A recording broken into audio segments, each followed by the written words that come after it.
You have been like thick in, I don't have enough. And now all of a sudden you're supposed to say some positive mantra affirmation like, the money's coming, the money's coming. You can't say bullshit. You don't fake it till you make it. You don't just pretend like you have this stuff already. It makes you feel worse, because what actually happens is you have this visceral reaction that says, no, it's not. And now you're doing positive affirmations and mantras, and you're actually activating the opposite. You can imagine if a train is going really, really fast to the west, that train can't just all of a sudden go really, really fast to the east. If you wanted that train to go east, you would have to slow your train down, come to a stop, reverse direction, slowly build momentum, and then be able to gain speed. And our energies are exactly the same way. I appreciate how pragmatic and how scientific your approach is to something that is often perceived as woo-woo. In your TEDx talk, you discussed self-sabotage. Can you talk a little bit about how self-sabotage plays a role when you do get started with manifesting? The more we talk about self-sabotage, the more we're co-creating self-sabotage. And so if there is a scenario where self-sabotage does seem to pop up, you want to let yourself off the hook and just go back to these few basics, which is, what is the narrative you have? You cannot live a new life with an old story. On today's episode, we are sitting down with Alleah Friedrichs, an inspiring TEDx speaker and expert in the law of attraction who's mastered the art of rewiring the mind to attract the life you truly want without stressing about the how. Alleah has helped hundreds of people turn knowing into doing with practical, transformative practices that make manifesting feel second nature. Today, we're talking to Alleah specifically about two of our pillars here at Not Nice Clever, money and manifesting. And let me tell you, you are in for a treat. Get ready to bridge that gap between intention and action as we welcome to the show Alleah Friedrichs. So Alleah, we are so excited to have you on today because you are one of my favorite TikTokers to follow. You pop up in my feed all the time, and your girl is all about manifesting. I have manifested so many amazing things in my life, including living in beautiful San Diego, meeting my husband, like the list goes on and on. Working with the best of the best, having this podcast, all of it is because of manifesting. So every time you pop up my feed, I'm like, she gets it. And not only does she get it, I'm still learning from her all the time. So that's awesome. This is really just for me, guys. Sorry. The next 30 to 45 minutes Clever Crew is really for me. Private conversation, info session. So why not? What led you to where you are today as a law of attraction coach? Is that the right thing to call you? What do you call yourself? Yeah, I called myself a coach for a long time, and I guess still a little bit of a coach, but I think of myself more as a teacher these days. And it's been a long journey. So what got me originally into it, like a lot of us, I think 14 years ago, 2011, I was just stressed like everybody else and having panic attacks and brain fog. And I was sent a video, and just like with one video drank the Kool-Aid and was like, I don't really have another strategy for life. And I don't know if I can do this one, but I'm just going to die trying. And I'm just going to put all my eggs in that basket and go for it. And it's been quite a wild ride since then. Back 14 years ago, what were you doing in life at that time? Like, what were you doing for work? What were you doing? Was your personal life like? Tell us a little bit about that. Yeah, sure. So I had just gotten an MBA in California, and I was living in San Francisco, and I was working at a clean tech startup company in downtown San Francisco. And I had a partner, and I had my, house on the hill with panoramic views. And I was surely doing everything I was supposed to be doing, all the shoulds. But gosh, you guys, it was like, you go to the office and time flies by, and I wasn't happy, and the energy builds and builds and builds. And it really culminated when in my office in San Francisco, I hallucinated an earthquake that nobody else experienced. And I later realized that was a panic attack, and I'm just not doing very well. Wow. And that's kind of what kicked me onto this pathway. Because, you get your MBA and you have your 6-figure job, you have your house in San Francisco, yet you're miserable and still feel broke and see like no path forward. So when I learned about these principles of manifestation, energy, and emotions, I was all in.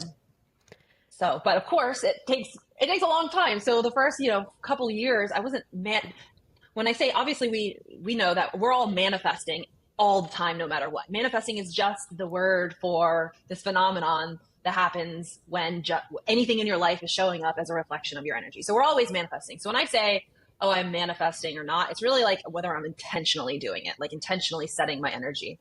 Mm-hmm. And so for the first few years, I was watching the videos. I was consuming the information. I was like brainwashing myself, but did very little of the actual work that everybody was teaching in the videos. And so there's just kind of this large chasm between like learning and understanding this stuff and then doing this stuff and living this and like building a momentum of becoming self-aware and shifting as often as possible. So that for me was solid like 3 or 4 years before, maybe 5 years before I really had my sit down. It was like, Alleah, you sound like a teacher. I sounded like a teacher back then, you guys. I sounded really good back then. Yet I didn't have the money and I wasn't happy. And I was like doing some things. I had gotten into my wine business. I had gotten out of my job, but still brain fog, anxiety, debt, not feeling good. A lot of my problems actually were intensified in the beginning because I was trying to manifest things rather than emotions back then. So I just clarify that for a lot of people and a lot of my clients these days. Some of them have been listening to the videos for 10, 20, 30 years. And they spent that much time learning, but not really sitting down and doing. And I just like to call out that that's super normal, that there's like a certain amount of this stuff you have to consume before you're like mentally ready to do it. If that makes sense. Yeah, absolutely makes sense. What do you think are some of the triggers or catalysts for someone to decide that they're going to stop just listening and start actually applying? Does something happen before that transition? Is there a common experience? I don't actually know that. I have not identified a pattern. It is more like I think everybody experiences in their own way this like, it's got to be now sensation. Like it can't be later. Enough. And so yeah, it's like enough's enough, or just like I'm ready to do it, or maybe life got bad enough where you're just finally like, oh, I don't have any other good ideas. So I remember the day I was just like, Alleah, like what the fuck, like this, so why don't you do it? And then at that moment, I didn't just then walk away. I sat down and basically said, Alleah, you're not going to stand back up until you do what you have learned in the 5,000 videos you have watched. So I remember I sat down and I was like, okay, wait, what do I do? Wait, what am I actually supposed to do? So I sat down after years of learning to actually do it. And there was this weird thing where at the same time I knew, but I also didn't know. And so for me, the main thing that happened in that moment was just, I got this like Abraham Hicks quote in my mind. You cannot live a new life with an old story.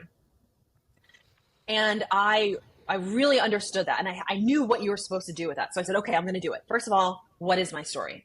Like you can't really shift something unless you are familiar with what it was. So I took a piece of paper the long way. I folded it in half. And on the left half, I just asked myself, what do I say to people all the time? How do I explain myself? Like if I was out to coffee with a friend and they were like, hey, how's it going? What would I say? And what I would say was something like, I'm so stressed. I'm still in debt. I'm not making money.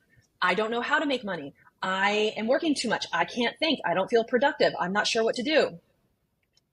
And then in writing that out, I was like, wow, I actually think and say this and hold the energy of this story all day long.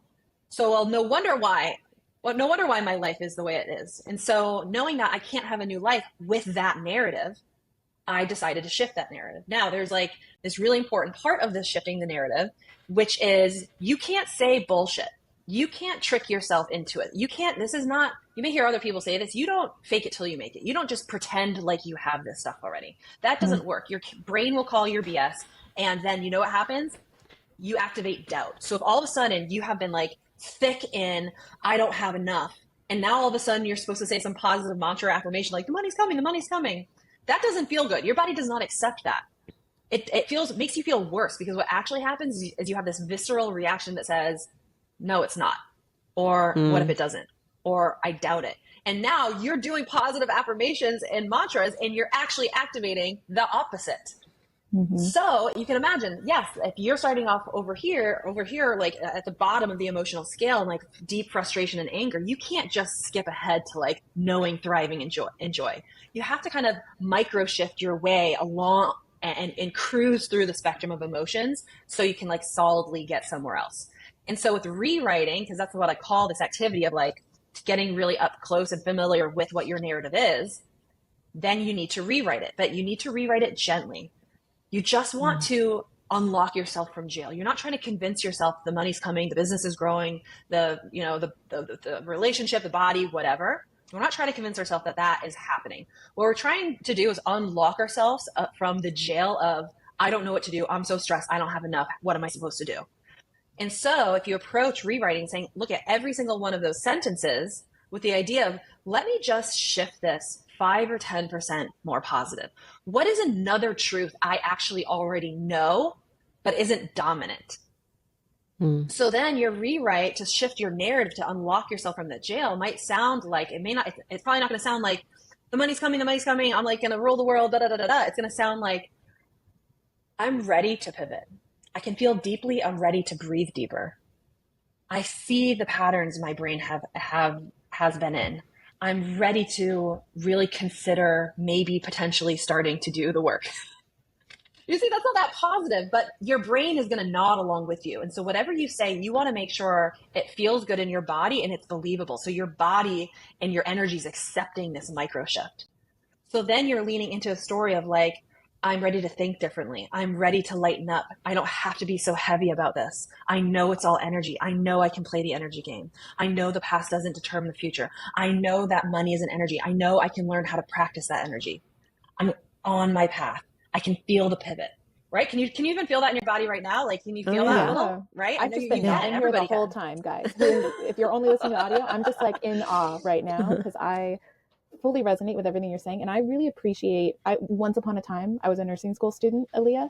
And when Candace introduced me to your profile and I went down the rabbit hole of watching your content, I appreciate how pragmatic and how scientific your approach is to something that is often perceived as woo-woo or a snap your fingers overnight success. I love that you led with, I've been doing this for years and I did not see overnight success. Exactly. Yeah. Whenever you hear, oh yeah, I ran out of money, so I just manifested $80,000. Like, great. That's not my story. My story is a little bit more of it takes a little bit of work to identify what is your story, getting comfortable with shifting it, getting comfortable with identifying where you want to go. And once you realize that it's really all about that, all of a sudden the timeline pressure kind of like, for me at least, subsides. So I'm like, oh, this is me and my energy. All right, well, it doesn't have to be done in a year. I'm just going to let myself like slowly go through this process so I can slow my train down. The analogy people love is, you can imagine if a train is going really, really fast to the west, that train can't just all of a sudden go really, really fast to the east. If you wanted that train to go east, you would have to slow your train down. You'd have to come to a stop, reverse direction, slowly build momentum, and then be able to gain speed. And our energies are exactly the same way. If we have just spent 1, 2, 3, 5, 10 years really in an intense energy, we can't just all of a sudden expect ourselves to be able to go really fast in the other direction. If we realize that this is a process of slowing my train down by being nice to myself and shifting what I'm saying and letting myself off the hook and letting other people off the hook, then I can just simmer this energy down, get to a place of stillness, and then get laser focused on like, what is the essence of where I want to go and how does it feel there? And so then your kind of rewriting work transforms into this practice of seeing, okay, I don't know a lot of the details, but I can see that, like, I can see this scenario in 12 months, 24 months where my business is dialed in and like my house is looking great and I'm traveling and there's like money in the accounts and my team is good and God, I just feel dialed in and the flow is really good and it just feels like it's the beginning, right? And man, like if that was the case, I would be like sitting here on my deck, drinking my cup of coffee like a freaking rock star, right? And so you can just take these tiny little details of what you think, where you think you're going, and just imagine yourself, well, how would I feel in that energy? how would be drinking my coffee be different if I had like an amazingly dialed in business with a team of people to support?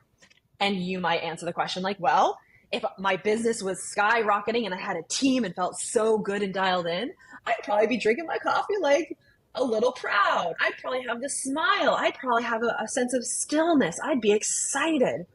And the energy work is the difference between how you drink your coffee today and how you would drink your coffee in 2 years if you were just crushing life. And so being able to then brew up the energy of the future today is the work to speed up the train in the other direction. All of it. I guess I don't have to ask any questions. Seriously, I'm just, there we go. I'm like, Everything. Taking Alleah's it all taking in. us to church right now. I love it. You guys are Okay, awesome. Alleah, it's amazing. Thank you for sharing that so much. I absolutely believe in the power of rewriting your own narrative. I want to shift gears a little bit because a lot of your TikToks are about specifically manifesting money and addressing maybe money blocks that people have. Can you talk a little bit about what the most common mental blocks around money are and where those maybe come from and why you address them so often? Yes, definitely. The raw truth is I dress them so often because those are the videos that go viral. People love There you those go. ones. And so I do a combination of making content based on what people really like, and then I will still make videos on stuff that I like. So I like it all Win-win. because you use you use the exact same process if you're doing money or if you're doing health or love or sex or vitality or moving. Like it's all the same process. However, money's a great place to start, and people love that, and that's really why there's there's probably a lot of videos that are not on money, but you're seeing the ones that are on money. Yeah. But I love money. I started doing that a long time ago, and it's a great place to start. So the most common blocks around money are you thinking you have a block when you don't. There we go. That's Inception right there. Right? Thinking there must be something wrong, like I must be blocking this out, is just another version of a narrative or a story. In the time you're spending thinking about you must be doing something wrong or have a block, that's time that could be spent doing this future energy work that I just described. I call that future casting. So it's kind of like this distraction where you can stay there. You could totally ruminate over that. But the reason why you're staying there is not because it's true. It's because you have established wide neurotransmitter pathways. If you think a thought a billion times over, you have this connection in your brain, these neuron connections that make it super easy to think that thought over again. And so if you were not paying attention and you were thinking to yourself, oh man, like money's hard, there must be a block, I'm not letting it in, it's something about me, da da da da da da da da da da.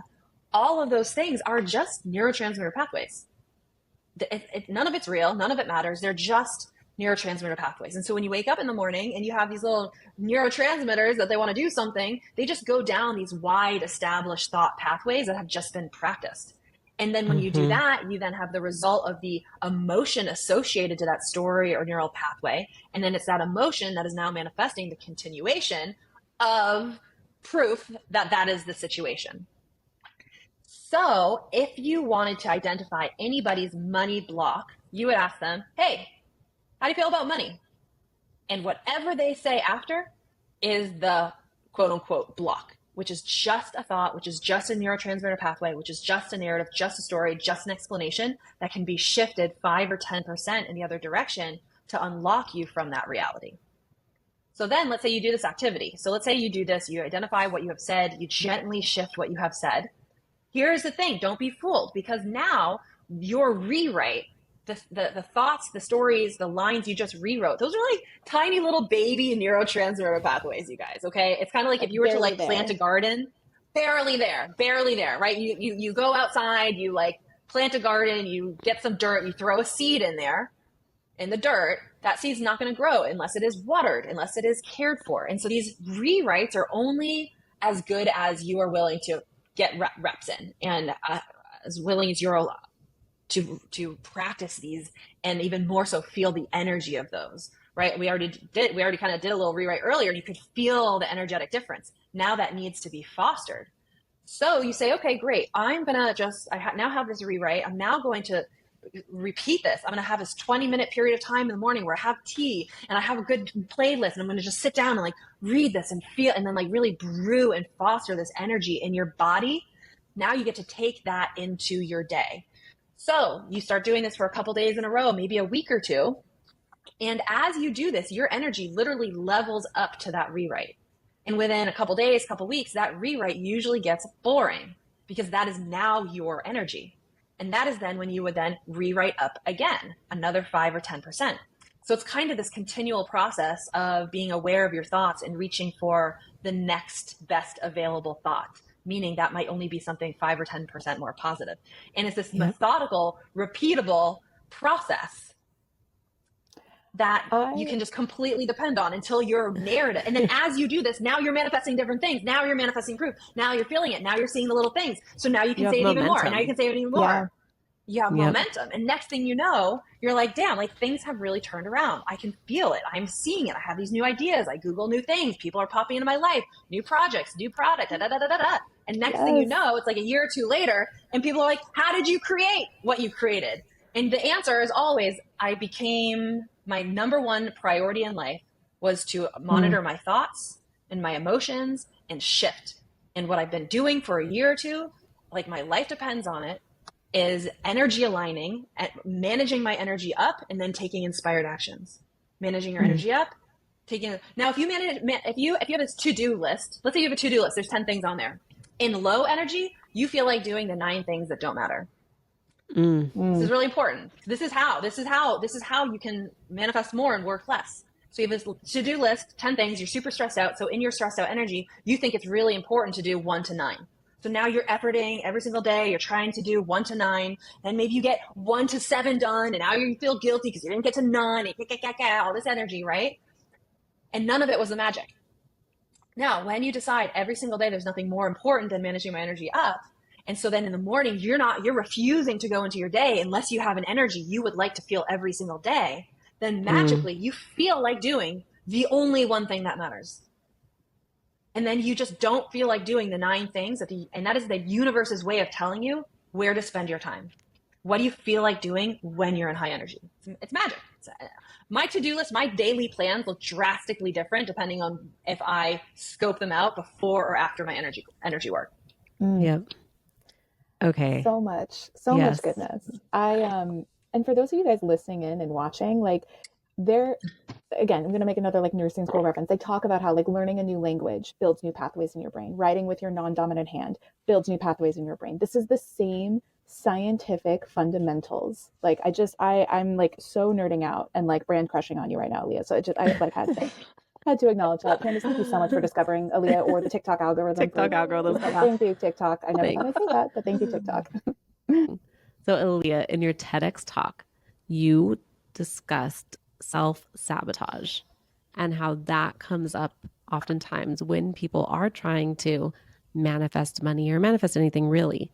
But can you talk a little bit about how self-sabotage plays a role when you do get started with manifesting? Self-sabotage is nothing other than old neurotransmitter pathways still being dominant. Mm-hmm. So I don't think this is like this deep concept we need to spend a lot of time talking about, because also energetically, the more we talk about self-sabotage, the more we're co-creating self-sabotage. So we don't really want to be activated and have conversations around self-sabotage. We want to have conversations around energy alignment. And so if there is a scenario where self-sabotage does seem to pop up, you want to let yourself off the hook and just go back to these few basics, which is, what is a narrative you have? So let's say you feel like you did something, you screwed something up. So then you're like, oh my God, I did this. I can't believe it. I'm stressed out. What's going to happen? Great. Now we have another narrative to just shift up. So in the beginning of this work, people's rewrites tend to be longer because they've never done this before, right? So they'll have this whole story about whatever childhood, da-da-da-da-da. But then, like, let's say a couple months goes in and you've cleaned that up, maybe 6 months, a year, whatever it is. Every single day, there's still usually an opportunity to take a look at what's going on in the brain and shift it. Even for me, I might still wake up and be like, oh man, I have so much to do today. How am I going to get all this done? I'm not really sure, blah, blah, blah, blah, blah. And that might be true, and it might not even be the worst energy, but do I want to live that energy every single day? No. So might just do, a 5-minute exercise in the morning to just ask myself kind of the same question. If somebody asks me over coffee, hey, Alleah, how's it going? Whatever I say, default is an opportunity to shift. So I will still do this exercise almost, I do my energy work every single day. And then every once in a while, depending what's going on, I might have a narrative that needs to be shifted. But it's a couple sentences. It's kind of just like a daily thing. So this concept of self-sabotage, I would really say, is just like your old energy pulling you back. And so to do the big initial work of like rewriting and slowing your train down and speeding it up in another direction is kind of it's like a battleground. Like, let's not pretend that this is easy in any shape or form, because what we have is these old energy momentums, wide neural pathways that do not want us to go. And so it is kind of this intense mental energy thing that we're doing in the beginning to be like, no.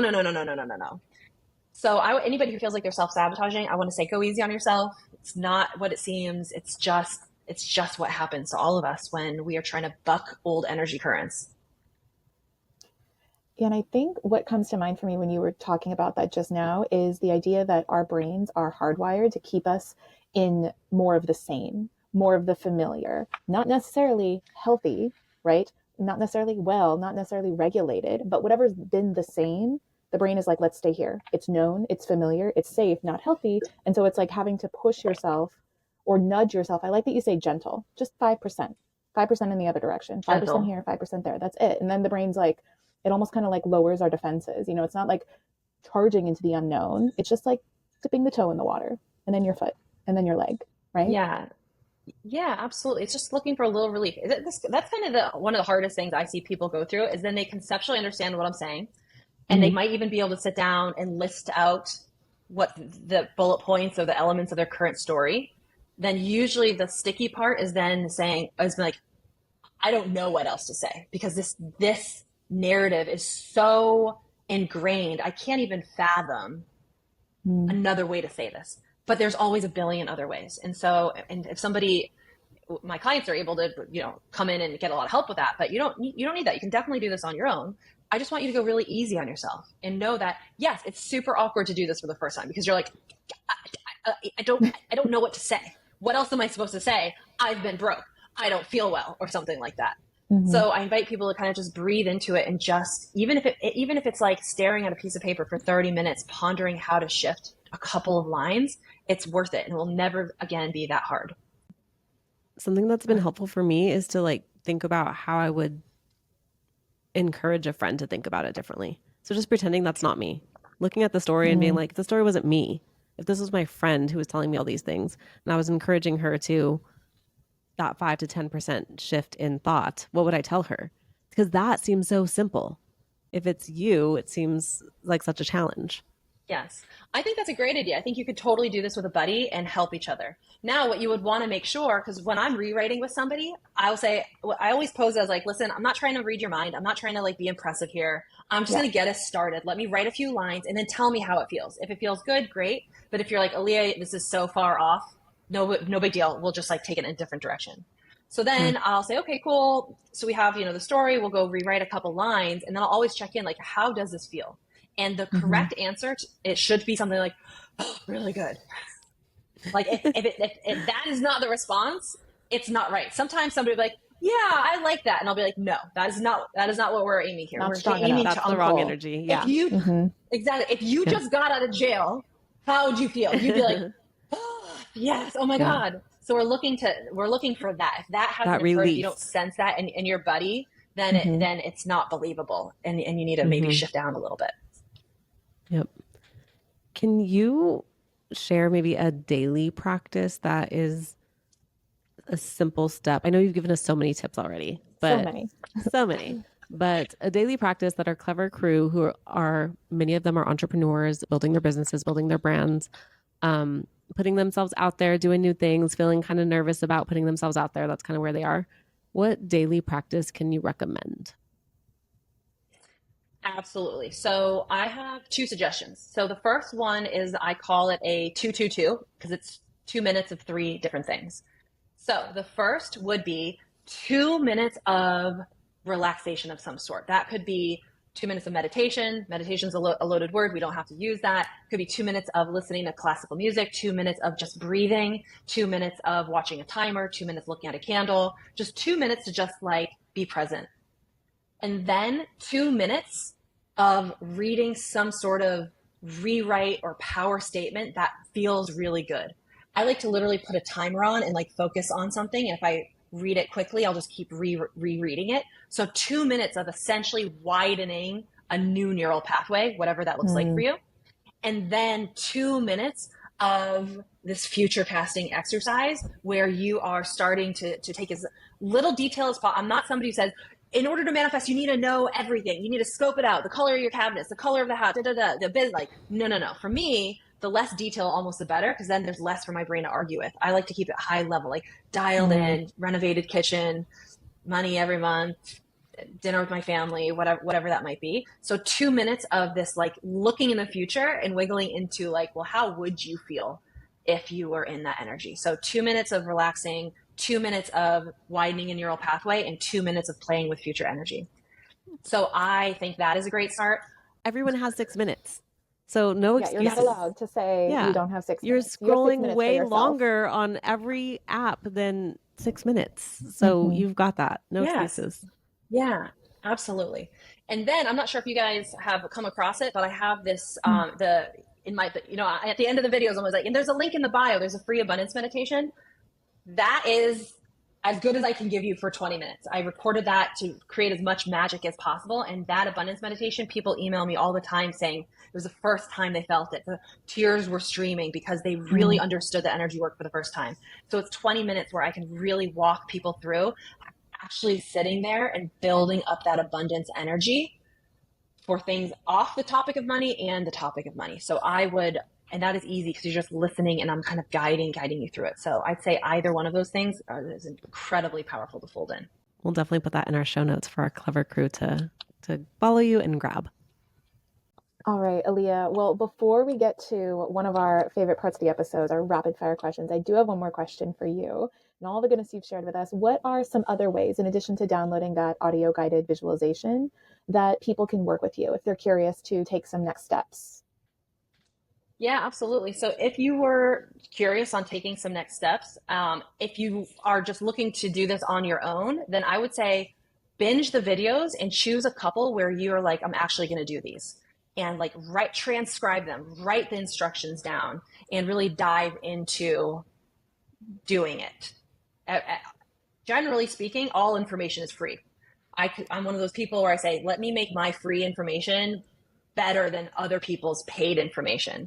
And then the difference between working with me and not working with me is that if you're working with me, then you get, hand holding, personalization, a community, all of that stuff. So what I don't want to do is be like, the only way to make this work is work with me. No, you can absolutely go spend an hour binging some videos, choosing 3 that you're like, I want to execute this, blocking off 2 hours on a Sunday, sitting your butt down and doing it. That is a fine way. However, if somebody wanted to maybe have some hand holding, then I would say sign up for one of the breakthrough calls that is offered if you're on my email list, or also the Linktree link in my bio on TikTok or Instagram. And that is an amazing call. It's not with me. I don't do those anymore. I have 2 senior clarity coaches who facilitate this really beautiful, life-changing call that is amazing whether or not you end up working with us. And then if both people feel like, wow, this is like a really good fit, then you can learn what it looks like to work with me. And I really only work with people in one capacity these days. So I love a coach who says, use my free information first, use it, you can get value out of it. And then if you're interested, like that is just, it's very authentic, it's very ethical, very transparent. So I really appreciate that. I know Candace does too. We are actively telling clients, like, go give it away. Give it away for free. They'll still want to work with you. They'll find a way. They'll beat down that door if they want to work with you, right? You can't stop the right clients from finding you. Right. Oh yeah. There's always people who are gonna. There's certainly no sense of like I get less clients because I share everything for free. Definitely not. That's how people then know. Yeah. That's how people know that it's really good. That's why I got my clients are probably 80% of them are business owners. They're very dialed in. This is not like the woo side of this stuff. So very practical and dialed in. So I love having coaches. I think that generally when you're building something you have never built before, it's crazy not to have a coach. And so it's really good to it's really good to do energy and mindset first. So you're kind of you're able to pull energy from the universe to execute everything the business coaches tell you to do. Because I've seen so many times people sign up for tactical business coaching, but their energy is super messy. So it's really hard for them to execute. They don't implement, right? There's no bandwidth. There's no space to breathe, to like do. It's, Candace and I have seen that time and again. Yeah. And so I have business coaches, and that's how I know, because I see people come into this program all the time, and it's hard to execute a lot of that for people to execute some of that stuff. However, there could be, in my opinion, there's nothing better than always having a coach. And I just can't imagine there being a time when I don't have a coach who's just telling me exactly how to do whatever is up next in my life that I've never done before. Yeah. Love it. All right. So we've now come to the rapid fire portion of the episode. We'll caveat this with saying there's no good or bad answers, just want the first answer that comes to mind for our clever crew here to listen in. So, Alleah, what was one of your childhood nicknames? Childhood nickname, the first thing that comes into mind is my cousin who used to just call me Wea, W-E-A. It was really cute because like little kids can't say L's, so that would be like the name little kids would call me. I love it. When your energy is not always perfect, what is the go-to like lazy dinner that you go to when you just like have had a day? Probably ordering Thai food. Oh, Thai. Good choice. Yeah. All right. Are you hot coffee or iced coffee? Hot coffee. Hot coffee. Same. But I have to say I've swapped out the morning coffee for bone broth matcha lattes. It's next level. Your protein in, and she has matcha. Okay. There we go. All the health and wellness. I can't imagine what a bone broth matcha latte tastes like. I can't even. I'm thinking of the so flavor. Good. Okay, here's the recipe. There's this one brand called Primal Bone Broth Protein, and you get a bag of the unflavored and a bag of the vanilla. So in your latte, you take 1 scoop of the unflavored, 15 grams of protein, half a scoop of vanilla, 7 grams, and then you put in half a teaspoon of matcha, a little ghee, a little salt, and then I like to do nutmeg, hot water, a little almond milk. This is just like the most delicious vanilla matcha latte you could imagine. No bone broth flavor. And no bone broth flavor, and you're starting off your day with all that protein. Like, that sounds like a win. Yeah. It's a win. Huge win. I love it. Okay, I'm so glad we're recording this. Okay, resume rapid fire. Alleah, what makes you nervous? What makes me nervous? Probably public speaking. She's a TEDx speaker, y'all. She's a TEDx speaker, so that's funny. You have no idea. You have no idea what energy work went into me keeping it cool on that stage. But I love that you're honest about that, because so many people desire that but think they can't ever have it because they are, nervous to speak in public. And so I love that you're just telling them, hey, I was nervous about it and I did it anyways. And it's great. No, I literally, as recently as June, when I spoke on stage, I was doing some grounding exercises with my eyes closed behind the curtain before they called my name, and I opened my eyes, and one of the coordinators was there watching me, and I was like, I'm ready. And she's like, okay. And then I just went out, and it was like, you got to go inward and just ground and then go. Yeah, totally. Okay, last 2 questions for rapid fire. Who is your celebrity crush? My celebrity crush is Francis Mallmann, he must be like 80-year-old celebrity Argentine fire cooker. On Chef's Table. Chef's Table. Oh my God. Is your spouse a chef? I don't have a spouse right now. I was kidding. in a conscious decoupling about a year and a half ago. But I do that. So I do a lot of cooking. I do a lot of fire cooking because I became obsessed. Yeah. So cool. Kat's partner is a chef. So yeah, so that was me lightweight projecting onto you. So I apologize about that. But I'm so glad that you cook with fire. Oh, yes, I love that. And good for you for having a chef partner. Thank you. All right, last question. Apropos, what was the last thing you bought online? You bought online? Oh, the last thing I bought online was probably some sort of girly dresses for my 4-year-old. Oh, cute. That's love it. Yeah. All right, Alleah, we have come to the end of our time together today. We can't thank you enough for spending time with us and our clever crew and giving us so many gems away to them just freely. We appreciate it so much. We're going to drop every link to connect with Alleah in our show notes. Definitely follow her on TikTok. Actually take the time to take action on the routines that she has outlined for you. They absolutely work. And we're just so excited to have you. Thank you again for your time. Thanks for joining us on Not Nice, Clever. Remember to follow Not Nice, Clever wherever you listen to audio. And if you haven't already, drop that 5-star review. Share your takeaways. Tell us your story. We love to hear it. Signing off, you're not so nice, but oh so clever besties that mean business. See you soon.